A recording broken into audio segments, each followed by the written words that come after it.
Hello लोगोफोर, नोंथांमोनखौ आरोबाव आंनि बे गुबुन मोनसे गोदान भिडिअ फिन खेब बरायहरबावबाय। आसा खालामो नोंथांमोना भिडिअखौ मोजां मोनगोन होननानै। बर'नि फैनो गोनां गोबां आबुं सावथुन आरो बर' एलबामफोरनि बागै मिथिबाय थानो थाखाय नोंथांमोना गिबियावनो आंनि गोदान चेनेलखौ साबस्क्राइब खालामना खाथियाव थानाय बेलनि आइकनखौबो अल प्रेस खालामना लाबानो जाबाय दे लोगोफोर, जाहाथे आंनि गोदान भिडिअनि नटिफिकेशनफोरा नोंथांनि सेराव थाबैनो सौहैयो दे लोगोफोर। एक्चुअली नोंथांमोन भिडिअफोरा गोरोन्थिफोर जालांब्ला नोंथांमोनखौ निमाहा होगोन होनना आसा खालामनाय थाबाय दि। स' लोगोफोर, आं दिनै मोनसे अफिशियेल मिउजिक भिडिअनि सायाव आपडेट लानानै फैदों दे लोगोफोर। स' नोंथांमोना भिडिअखौ नायनो इन्टारेस्टेड बा नायलांबानो जाबाय दे लोगोफोर। स' लोगोफोर, दानिया फैदो दे बे अफिशियेल मिउजिक भिडिअनि बागै एसे मिथिना लादों दे लोगोफोर।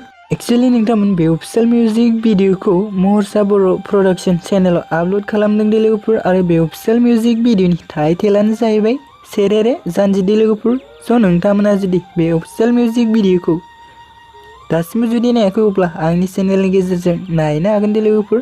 भिडिअनि लिंकखौ आं डिस्क्रिप्शनाव टेग खालामना होनानै दोननाय जादों दे लोगोफोर। एक्चुअली लोगोफोर, दानिया फैदो दे बे अफिशियेल मिउजिक भिडिअआव जों सोरनि फाव खालामनायखौ नुनो मोनगोन होनोब्ला, स' लोगोफोर, बे अफिशियेल मिउजिक भिडिअआव गुबैयै फावखौ खालामनाय नुनो मोनगोन महरसा बर' आरो गिबि मुसाहारि दे लोगोफोर, आरो बिसोरजों लोगोसे नोंथांमोना नुनो मोनबावदों राहुल, अनुपम, रुपजयती, जोंसार दे लोगोफोर।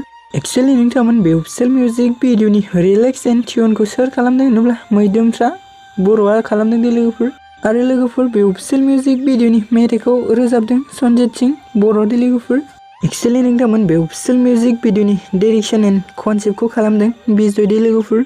आसा खालामो नोंथांमोना भिडिअखौ नायनानै मोजां मोनबाय। जुदि भिडिअखौ नायनानै मोजां मोनब्ला अन्नानै चेनेलखौ साबस्क्राइब आरो भिडिअखौ लाइक खालामना होलांगोन होनना आसा खालामनाय थाबाय दे लोगोफोर। गोजोन्थों।